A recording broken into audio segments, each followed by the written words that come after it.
What's up, guys, and welcome back to my reading journey. Hope you're all doing fine, and today we're gonna read the fifth part of Madame Bo-Peep of the Ranches. So let's do this.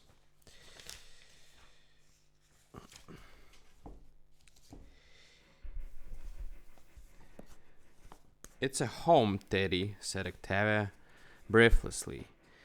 That's what it is, it's a home. Not so bad for a sheep ranch, admitted Teddy with excusable pride. I've been thinkering.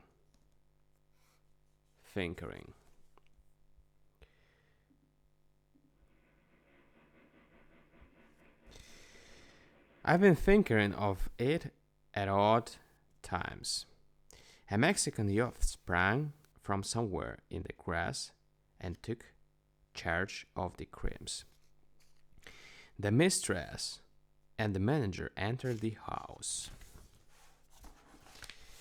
Here is Mrs. McIntyre, said Teddy, as placid, neat, elderly, elderly lady came out upon the gallery to meet them. Mrs. Mac, here's the boss. Very likely she will be wanting a hunk of bacon and a dish of beans after her drive. Mrs. McIntyre, the housekeeper, as much a fixture on the place as the lake or the live oaks, the imputation received the imputation of the rancher's resources of refreshment with mild indignation and was about to give it utterance when Octavia spoke.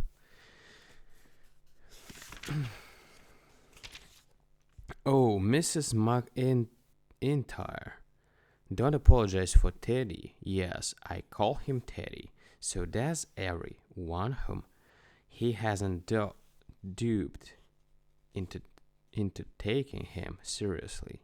You see, we used to cut paper dolls and play jackstraws together ages ago. No one minds what he says. No, said Teddy. No one minds what he says, just so he doesn't do it again. Octavia cast one of those stubble, sidelong glances toward him from beneath her lowered eyelids. A glance that Teddy used to describe as an uppercut, but there was nothing in his ingenious, weather tanned face to warrant a suspicion that he was making an allusion. Nothing. Beyond a doubt, thought Octavia, he had forgotten. Mr. Westlake likes his fun, said Mrs. McIntyre as she conducted Octavia to her rooms. But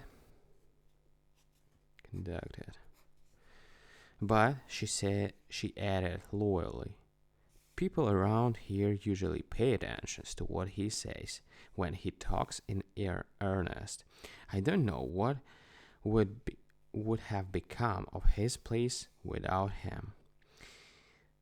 Two rooms at the east end of the house had been arranged for the occupancy of the rancher's mistress.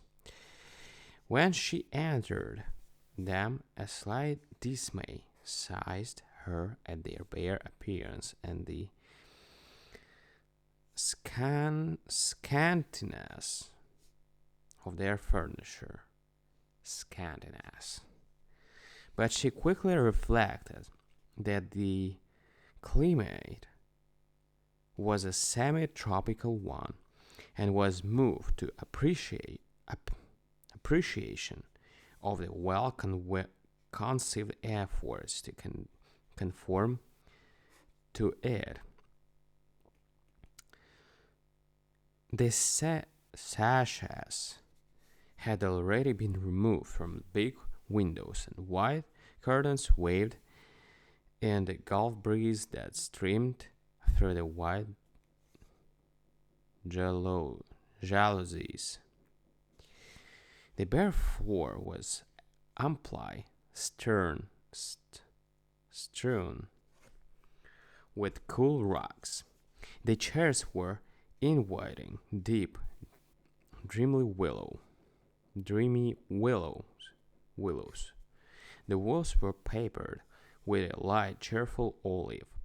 One whole side of her sitting room was covered with books on smooth, unpainted pine shelves. She flew to these at once. Before her was a before her before her was a well-selected library. She caught glimpses of titles, of volumes of fiction and travel not yet seasoned from the dampness of the press. Dampness. Dampness. Presently, recollecting that she was now in wilderness, given over to mudon, centipedes, and private privations. The incongruity, incongruity of these luxuries struck her, and when with intuitive feminine suspicion, she began turning to the flyleaves of volume after volume.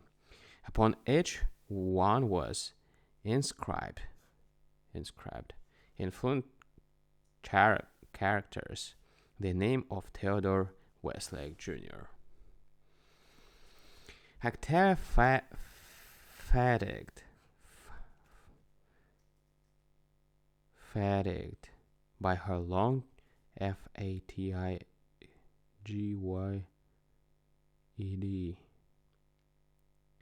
fatigued,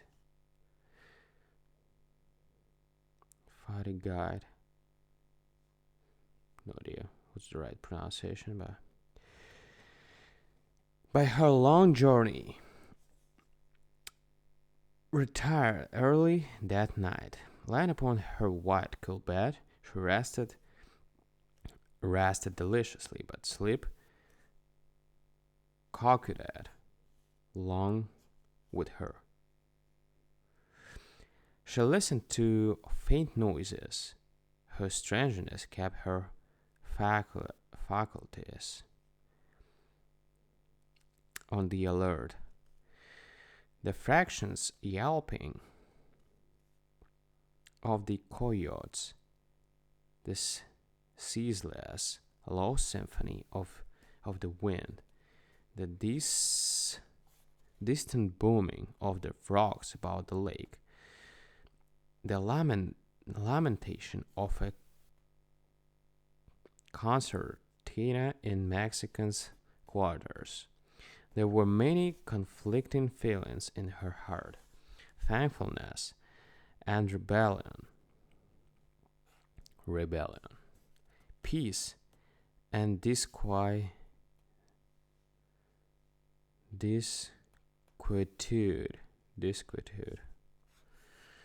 loneliness and a sense of protecting care, happiness and an old haunting pain.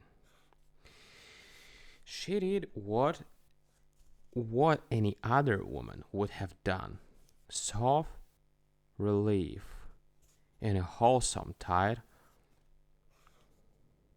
of unreasonable tears, and her last words murmured to herself before slumber, capitulating, came softly to woo her where he has forgotten. The manager of the Rancho de las Sombras was no dilettante. He was a hustler.